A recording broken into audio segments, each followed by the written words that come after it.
Satrya for inviting me to this class. I'm very interested in the topic of connecting what I've been studying, digital storytelling practice, with the area of yours, memory. Because whatever stories we tell, if it's experiential, it's always about memory. It's always about how memories are presented or how it's made meaning of through a representation system. So it's definitely relevant, mine and your area. So, so I will show my slides and we'll start. Okay.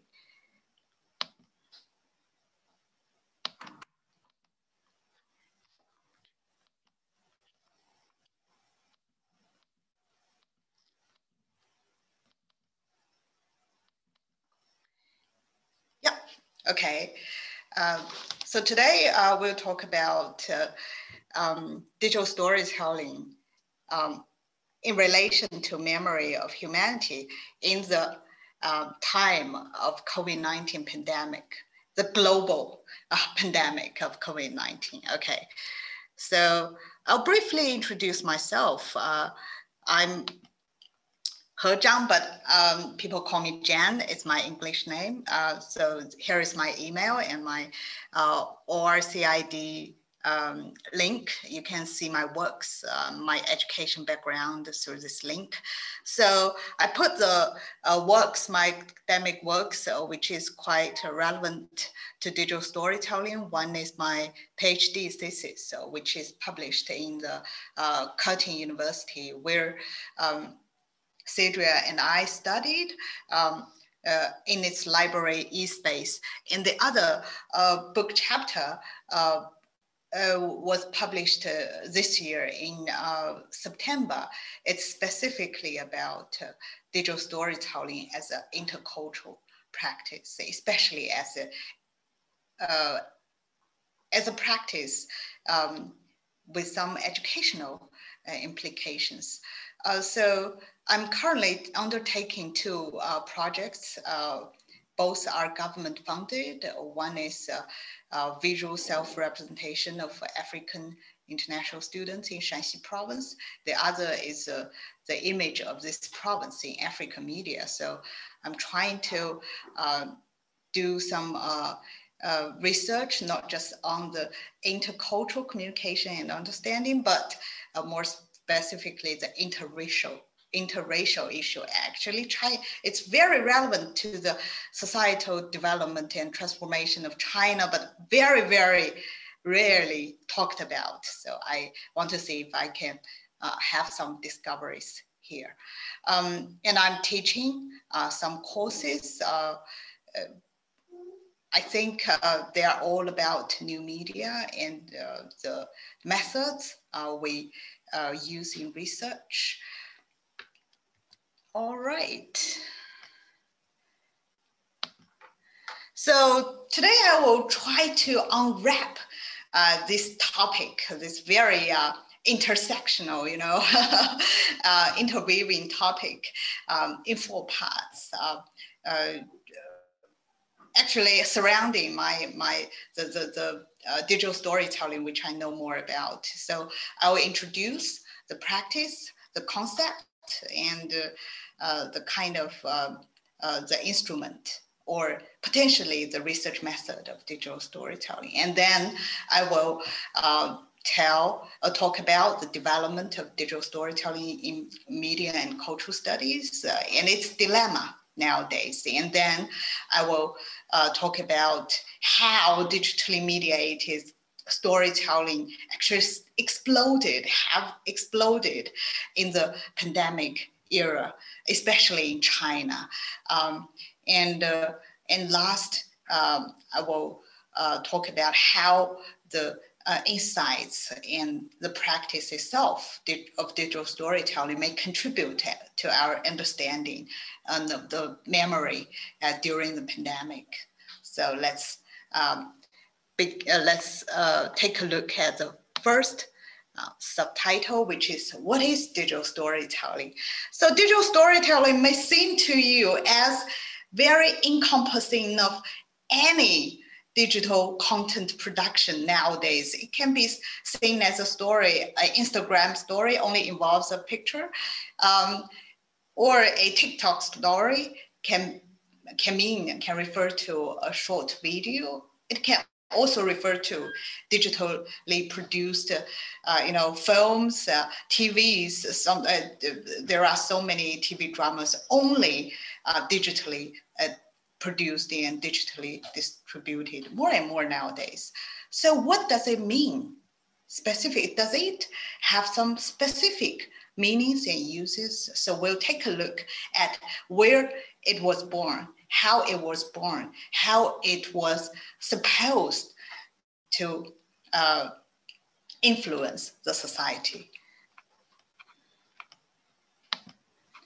So at birth, it was actually a practice. It was a filmmaking practice, not very long time ago. It was born in 1990s on the California beach during a film festival when several filmmakers, including Joe Lambert, Dana Latch, and some others, they might be enjoying, the breeze of the beach, and they had a beer, had a short conversation, and they thought, nowadays we have the computer in the 1990s, and the computer was going into the private space, everyone's home.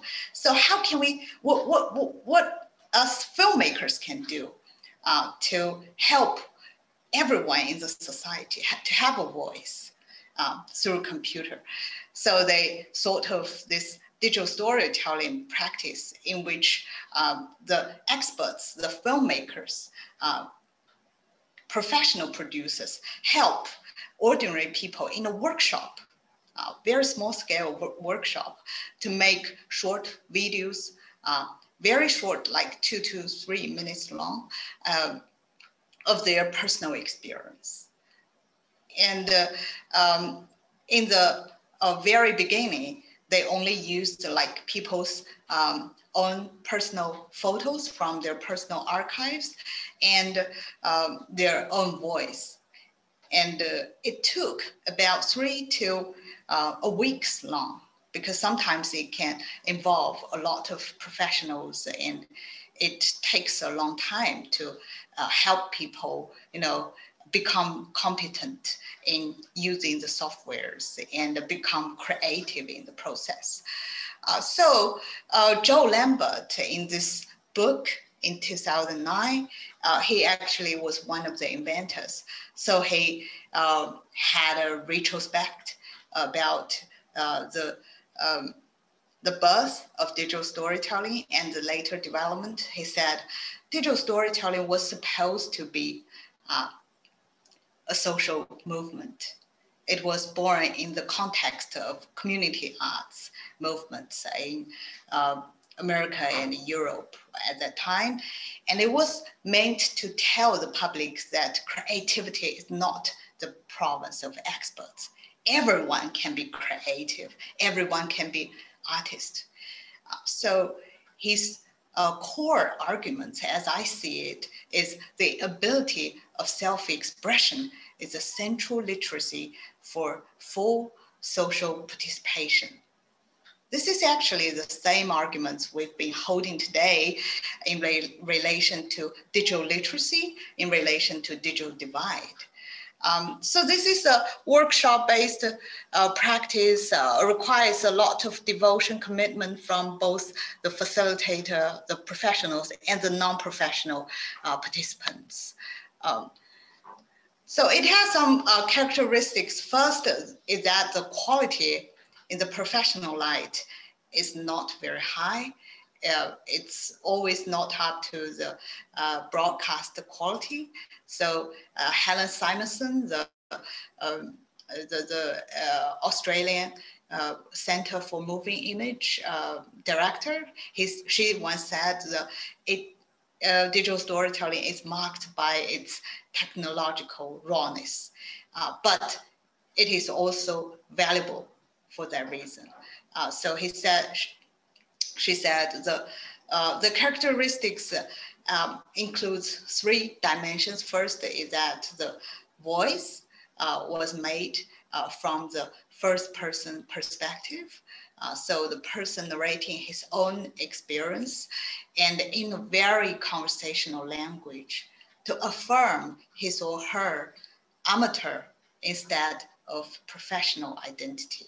And the most important is that participants were very emotionally engaged in the process as well as in the content. David Gauntlet,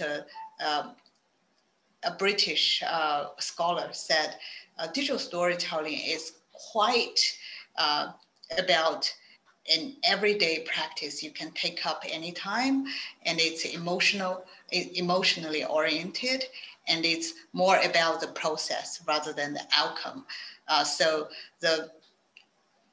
It's more like we say today's like Jackson Pollock's painting, abstract expressionism. It's more about the process of creation rather than the painting itself. Actually, the painting is just the marks that the footprints that the process left on the canvas.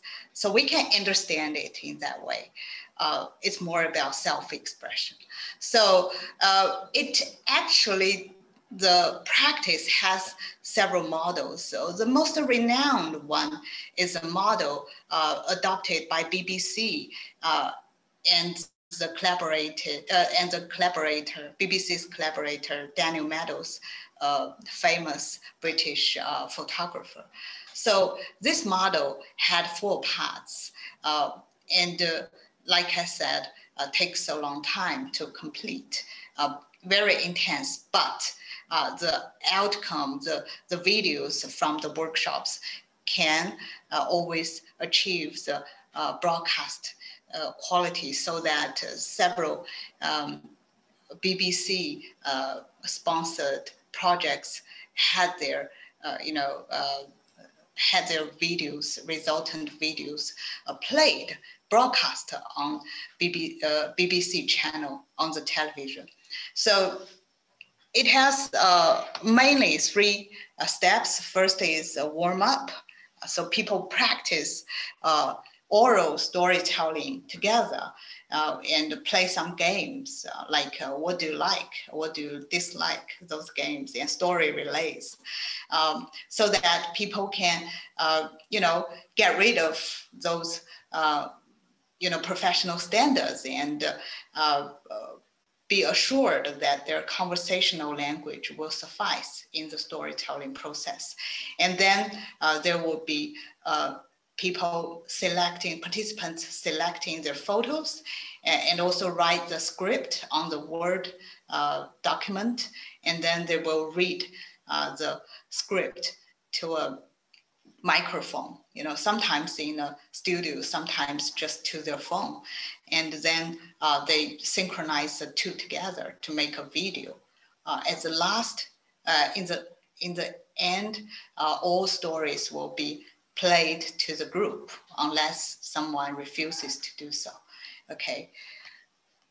So mainly involves softwares on the right. You might hear like Word document, Audacity, Photoshop, and iMovie. As simple as possible, as free as possible.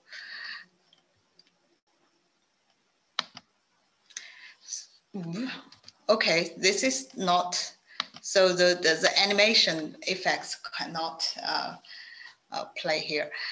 So I put some pictures here, but some parts are hidden. But I want to say that digital storytelling was mainly invented and used by, and also promoted by cultural studies scholars. So definitely it touches upon the trends, of of cultures in today's society, which has become more and more complicated, uncertain, fluid, hard to grasp nowadays.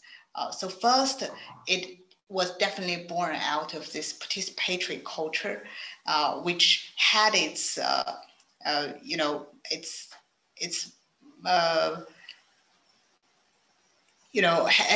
started to come into being in the 1970s or even before. People wanted to get rid of this consumption saturated life and wanted to gain the agency in their own daily practices, like hippies, like graffiti, like those, and many, street culture, like we see it. So participatory culture is also related to our understanding of digital literacy. Digital literacy is about hands-on practice. It's about spontaneous rather than learned through schooling or through classes, formal education. It always calls for people's creativity and people's awareness of resistance, to resist the mainstream narrative, the dominant discourse that is always suppressing personal meaning making, individual understandings. There is also a DIY culture, or today we say DIWO, do it with others culture. So people, during their creativity, they're also trying to pursue perfectionism, to be craftsmen rather than just players. This culture of, sometimes you create from nothing, but most of the time nowadays, like people on social media users create or DIY based on other people's work, some ready-made artifacts, like some well-known photos, well-circulated photos, and they appropriate the photos and recreate, and that's also a widespread phenomenon that relates to DIY or DIWO culture. And also subcultures nowadays, like queer culture, like feminist, anti-feminist movements, identity politics, same story. So people want to break the boundaries of central and marginal cultures and wanted to affirm their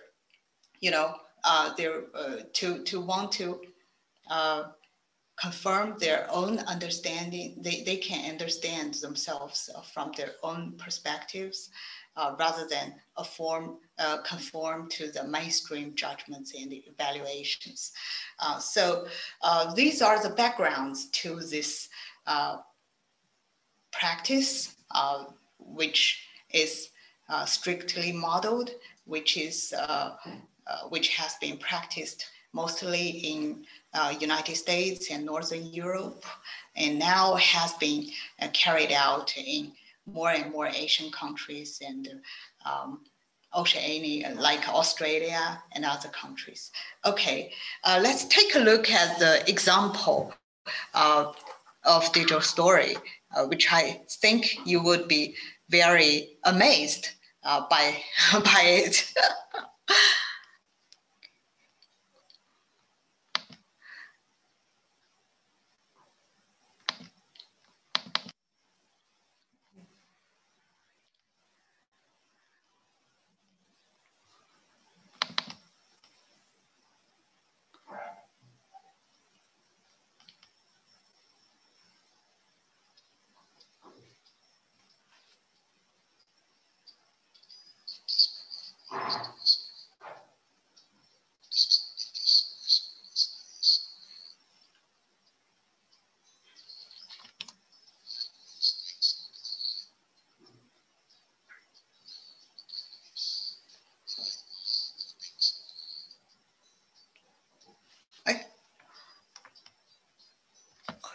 Oh.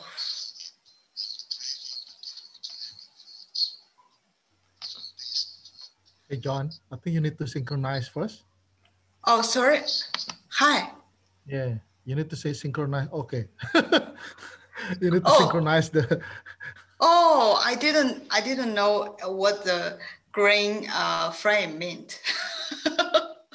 Okay, sorry for my poor skills. I will play it from the start again. Is that all right? Hi. Can you hear Can you me? share the screen? Can you just, yeah. Can you share the screen? When you share the screen, he ticks the boxes. Have you ticked the boxes? Yeah. I'm playing now. Can you see it? I'm playing it now. You can't see it.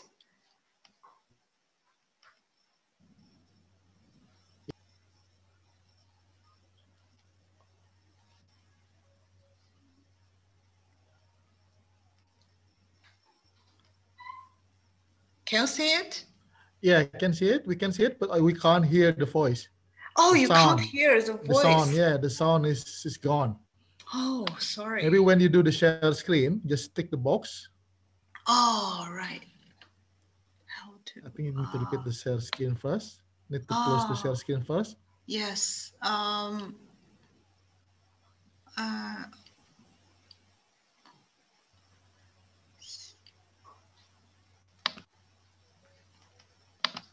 What about now? Haven't changed? I still can't hear the first. Oh. Why my pictures like this? Okay. Okay. I think this is out of my ability to play it. Really sorry. I will send, or Satrya himself will send it to students. Is that all right? Yeah, it's all right. It's all right. Yeah, I will just continue because I'm really bad at the technology. All right, here we go. So digital storytelling has been practiced for that reason, being taken up by different areas by different areas and interest groups. So first, in different academic disciplines. So first is social activists, because it gives ordinary people a voice, especially through the networked communication we call internet.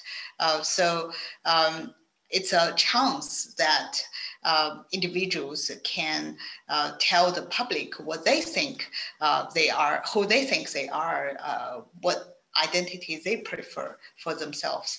So activists tend to, such as queer activists, like my a previous student of my supervisor, Song Vivian, he used the digital storytelling for queers, the queer community, and argued that the ordinary people's stories can be erosive to the dominant and mainstream discourses. I think it's a very interesting story. And also another previous student of my supervisor in Turkey, she carried out digital storytelling workshops for women students and scholars, and argued that these people, had a voice, were empowered in the process to affirm their understandings of women, of themselves through digital storytelling. In the health communication, digital storytelling has been quite active topic. especially in, qualitative research in the health discipline. So they carried it out for such as African sub-Saharan African countries to raise the awareness towards AIDS and HIV. And so it's also like digital literacy workshops, but at the same time, they give a voice to people to let them tell the professionals their understanding, their problems in getting resources about these diseases. So in education, I think recent publications has several, I saw several papers on digital storytelling used in education, especially in second language acquisition. So because digital storytelling is not just digital, but also multimodal. So students become more active and creative in learning. And that becomes something a direction they want to develop in education. Okay. So how has digital storytelling developed in media studies? So in media studies, I think digital storytelling is always argued to be a practice of meaning making, of making experience-based and individualized meanings. In my research on the group of interprovincial university students in China, I argue that digital storytelling afforded a venue for students to make their meanings of the cities in China.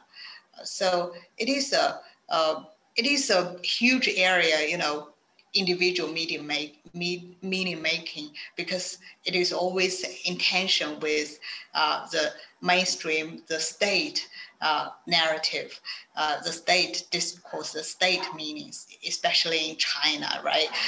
And also it is also always in tension with the public, private meanings versus public meanings. Like Satrya said, the public, this pandemic as a public happening actually has changed the private life of everyone involved. And also if you, so there are like 4 dimensions. I think digital storytelling researchers always touch upon. First is bottom-up participation, of course, because it's, we talk about digital storytelling in the context of participatory culture, especially today. Participatory culture has become a birthplace of populism, including what Satrya mentioned, the anti-science populism. So this is one of the way to participate in meaning making from bottom up, instead of what we always see top down in institutions, companies, governments, etc. So in bottom-up participation, we always look at first how, as John Hartley has said, writing is now as widespread as reading. So writing is not something you can do, you can choose to do, but nowadays it becomes an imperative, something you must do. And also collaborative production is also a characteristic of bottom-up participation, because there is in digital storytelling, there is a professional facilitator helping the non-professional participant. So it's collaborative. in the production process. And that means the outcome, the content, has a different layer of meaning. Has an additional layer of meaning compared to professionally produced content. So collaborative production also changed the meaning of the content produced, the stories produced in digital storytelling. The second dimension we always talk about is alternative authorship, because nowadays we, in digital storytelling, we try to give a voice to ordinary people, to amateurs who are not professional media makers, to non-professionals. And that means these people, when they create a lot of content and become influential, they actually can change the practice, even the values of the professions, of the professionals' routine practices. And that's happening in many, parts of the society, such as in fandom, in the fandom culture. Fans try to create, or we call it textual poaching or appropriation, try to recreate the TV dramas in their own way. And sometimes this is adopted by the TV producers as a way to actually market the TV drama. So it is more like the boundaries between experts and amateurs are blurring and are uncertain, changing all the time. And also the third dimension is counter narratives. So this is very traditional way of looking at media practice, like digital storytelling, which is content-based. So we try to understand how the stories actually diverged or resist or become, oppositional to the mainstream understandings of a certain phenomena, of a certain group of people. So in this, we try to, dig into the experience side, how important is experiential knowledge in today's knowledge system. Is counter narratives changing or lifting the experiential knowledge as an equally important knowledge with elitist and professional knowledge in the knowledge system. So at last, we talk about rhetoric of sharing. So digital storytelling always have an objective to,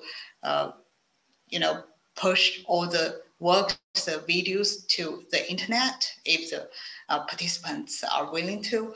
And if that's done, we try to understand what sharing means. Is sharing just effective labor? Is just mutual understanding, or now is more and more penetrated by the commercialized commercial culture, consumption culture.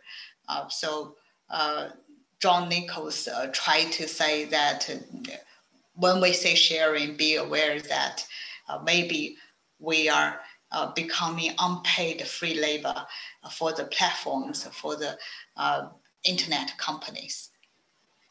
Okay, that's the dimensions we try to, we touch upon to unravel digital storytelling practice in media studies, making it become a discovering, tool. And however, when the digital storytelling practice was born, people were very celebratory about it, were very, very excited that, oh my God, a revolutionary, practice is coming, it's changing the world. But in 2012, Nancy Sue self-representation and digital culture. In this book, she looked at the digital storytelling practice, activities organized by the London Museum. And she said, in a different view about digital storytelling, she said digital storytelling may not be as participatory, as equality seeking, as revolutionary as you think. It is still a site for power struggle. So she said that because she broke down digital storytelling into institutional, cultural and textual dimensions. And she found in every dimensions, there were the struggle, the fight between individual voice and the top-down institutional voice, the institutional mandate. So she was not so optimistic. She said, we can understand digital storytelling as a social phenomenon, a gesture adopted by cultural institutions to show that they welcome the participatory vibes of today's society. However, we should be cautious, because if we look at it through the theory of mediation, we find that we are not as free, as creative, as independent, as agentive as we think we are. Okay. So there is a wave of rethinking today based on digital storytelling, and more on participatory culture, as Henry Jenkins has also, shared his rethinking about convergence culture, that we are actually have not, participation, the real or equal participation is very hard to reach today. It's not, we need much more than just the internet and social media. So Joe Lambert, the creator of digital storytelling, he shared his worries. So he said, actually, digital storytelling is going through a crisis. So actually, I understand the crisis is not just in the, development that nowadays there are so many ways to use digital storytelling without thinking of, without putting participants in the center, without thinking of resisting the mainstream narratives. And because of that, the digital storytelling's touch of subversiveness towards mainstream discourse is waning, is diminishing. I think besides that, it's also because the crisis also lies in the increasing availability of digital technology in today's life. Our society is much, much more different. It's quite different from the society in 1990s. And I think Joe Lambert, he himself didn't foresee that coming. And also, if we have TikTok, do we still need digital storytelling to teach people to transfer, digital literacy today? So these are the two crises, actually, not just one crisis, but one is the legitimacy of digital storytelling as a subversion towards dominant discourse. But the other crisis is that the necessity of digital storytelling in our daily life as a digital literacy education. Okay. So what we can see in the academia is that in the more recent publications of digital storytelling, which has a higher impact, are mostly in health and in education disciplines rather than media studies.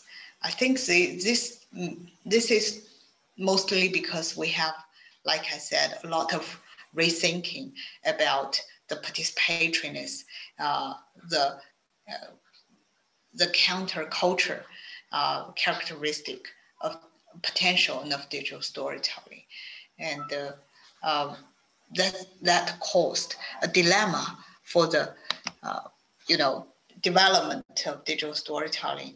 Actually, I think besides the conceptual side, theoretical side, digital storytelling itself is difficult. I think Inda and Satrya knew that when I conducted digital storytelling workshop,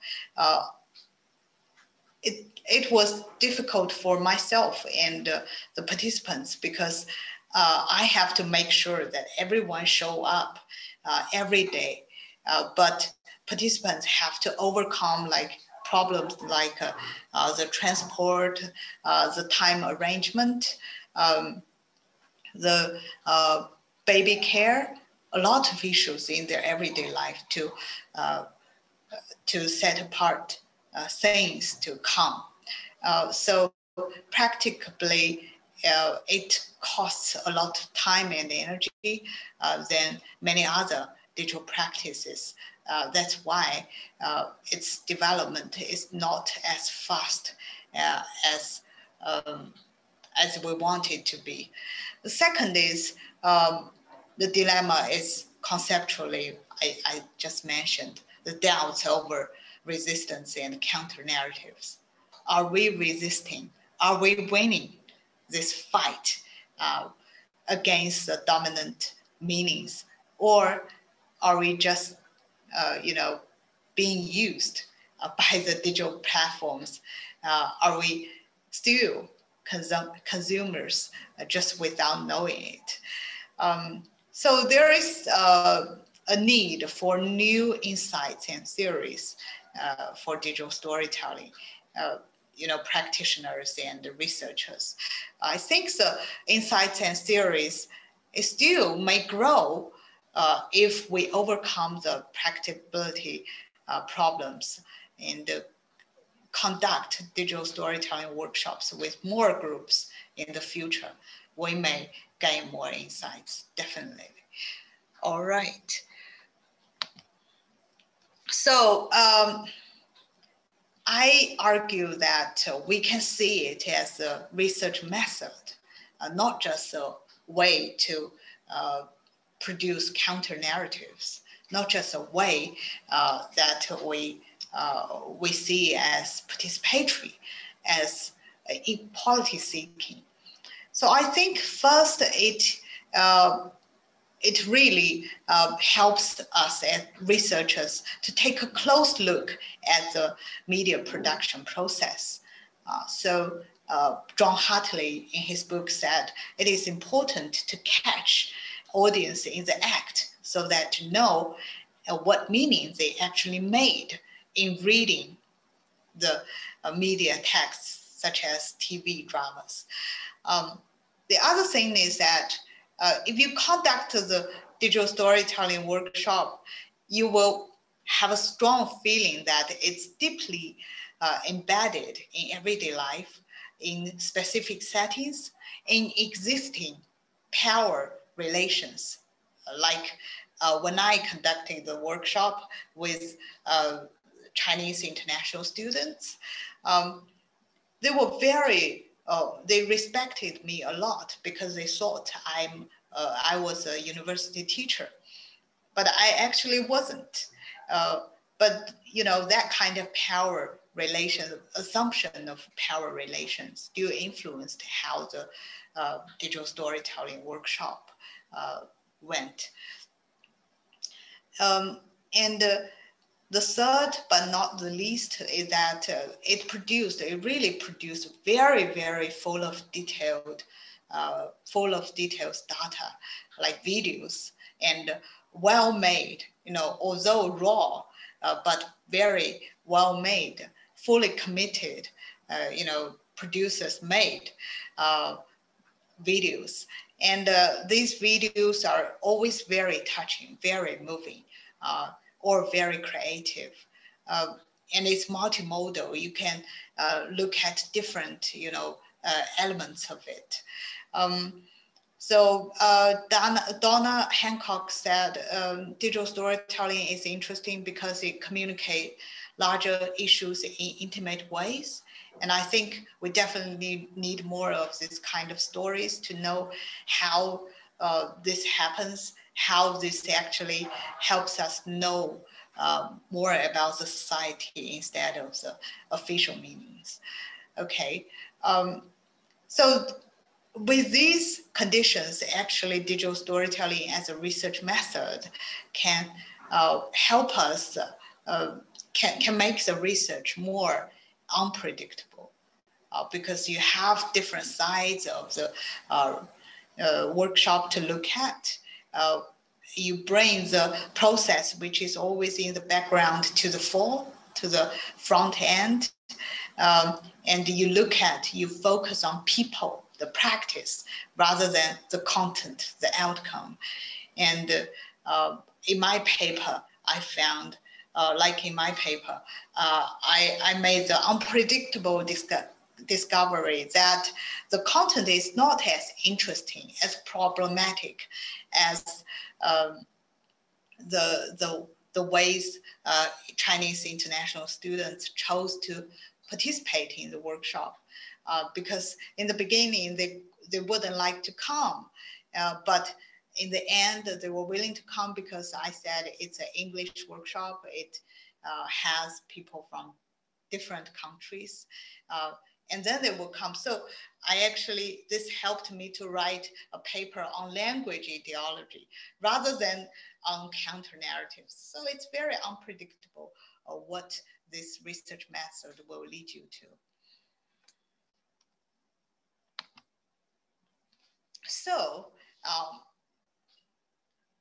is digital storytelling relevant in the global COVID-19 pandemic or in the Chinese context? Is it relevant? I think it's very relevant, but because in the pandemic, people's way of life, people's lifestyle, especially their private life has changed dramatically. Like Satrya just said, it actually, changed every part of the society and every part of our daily life. So how and why? Like this, I just, in the conversation before the class, Satrya and Hersinta, Hera told me that in Jakarta, in Indonesia, you also have to scan the QR code whenever you go to like very, very population, very, dense people, very, very crowded public space. You have to swipe your phone to get the QR code, to get a kind of status. So to report your location, it's a way for the government to control the flow of population. Actually, the objective is to stop you, is to reduce your motivation to go outside home. I think it is just one of the digital applications, the application of digital technology during the pandemic. There are a lot of others, such as in China during the Wuhan lockdown, the hospital bed was very, in demand. People have to be quick to get a hospital bed.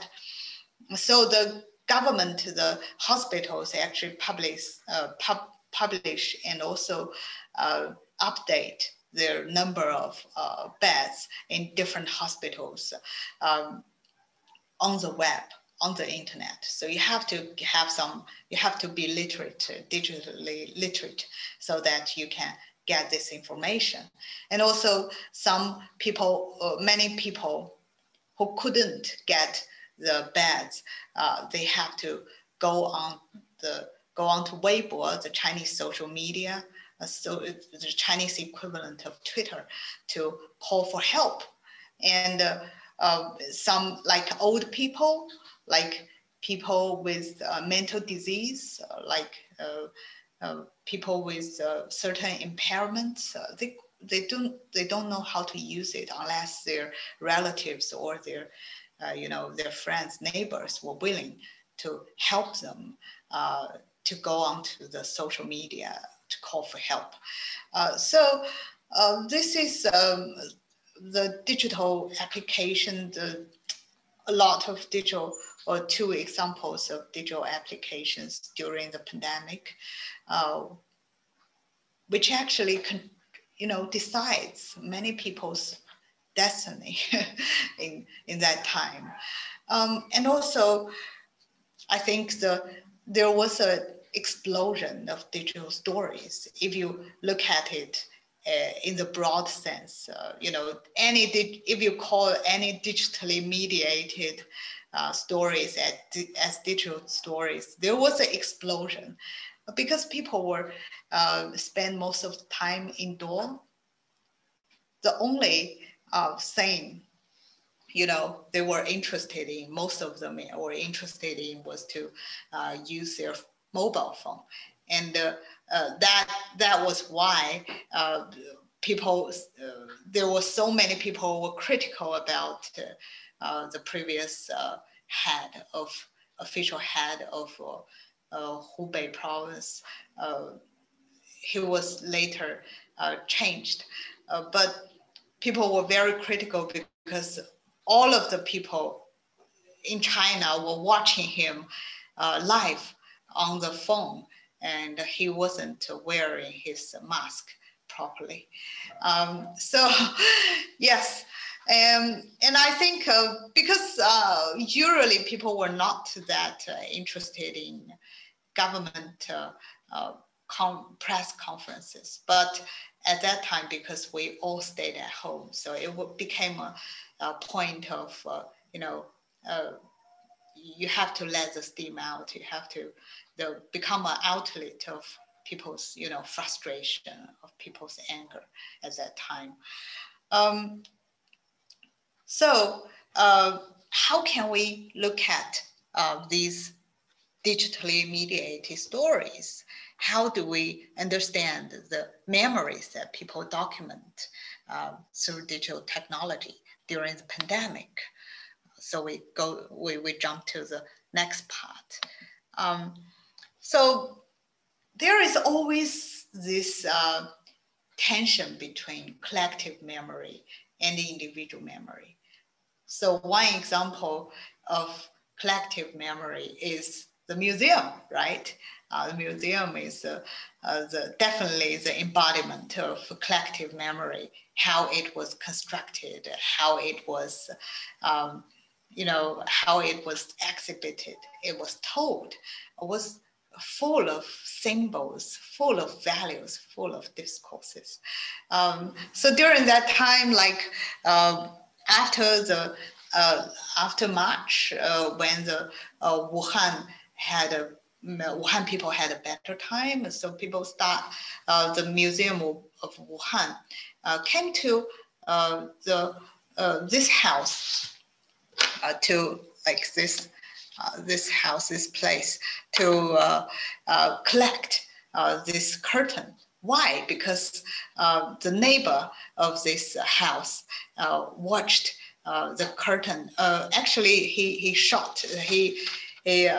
used his camera to record the movement of this curtain for 2 months' time, to show his worry towards that house owner, because the house owner wasn't at home and left the window open for 2 months, and the the person recording it felt that he might, worried he might be sick during the pandemic. And later the government or the museum felt this could be something that embodies the collective memory of Wuhan. So they collected it into the museum. So whenever you choose something to embody a memory in an official space, the individual memories are kind of suppressed, are kind of ignored. So we see still today on the social media platform, a lot of individual memories documented, and they still, tries to tell the small stories that are easier for the public to forget. So we see the New York Times and these items both published, diaries or articles about diaries. Actually, diary was about memory, about a very private practice of recording daily life. So actually, the professor in Harvard, Jane Kaminsky, she said the stories or the diaries are the golden standard for memory. I think they are, they definitely have a place in the memory against like museum collected items. The other is that digital divide is still an issue in the pandemic. So in China is very forefront or the front runner in taking up new technologies and spreading it to the whole population. Like China has the most powerful payment system. You can see it in nearly every customers in different countries outside China. And it's a very bold move, I can say, but it's also doubted by scholars that whether China is adopting, Chinese government has adopted a kind of digital solutionist logic of governing the country. Maybe, because when you, like the pandemic, you use digital technology like QR codes to such a widespread extent, it actually, ignores the needs of poor people and elderly people who even don't have a phone or cannot use, haven't purchased a Wi-Fi or cannot use a phone to generate a QR code. So this actually, recently, like in the recent 2 or 3 months, Chinese social media has several debates about this kind of logic, the widespread digital solutionist logic. One is about the delivery man. So they actually live in the algorithm of internet companies, and the public, like ordinary people, think that the internet company has been ignoring their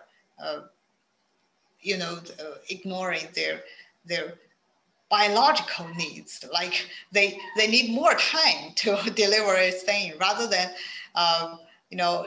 they cannot always, because Chinese delivery service is very quick because it always have a deadline. If you deliver stuff later than this time, the delivery man will have his salary deducted. So this is something relates to biopower, a person with heavy bodily practice. He uses bodily practice to earn a life. And if to what extent the internet company has the power to decide how to use it. And also recent discussions, there are recent discussions about how the elderly people who sell groceries on the roadside, they do not know how to use the payment system to collect the payments. So they usually show the QR codes of their sons and daughters, of their relatives, and that makes the money very hard to actually come back to them. And so they, but nowadays in China, people do not carry a purse. People are used to using mobile to pay. So this also creates a kind of divide. So this digital divide in the pandemic becomes more prominent than ever. So I think 2 days ago, the news said many hospitals have opened a green passage for people without phones or cannot generate a QR code.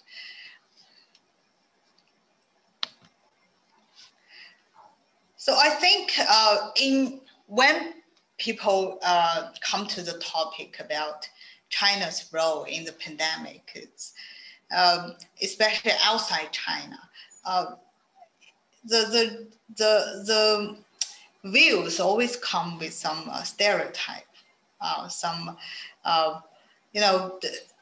don't know what's the situation in Indonesia, but I watch some Western, like American media, like CNN, and they tend to be quite negative about Chinese performance during the COVID-19 pandemic.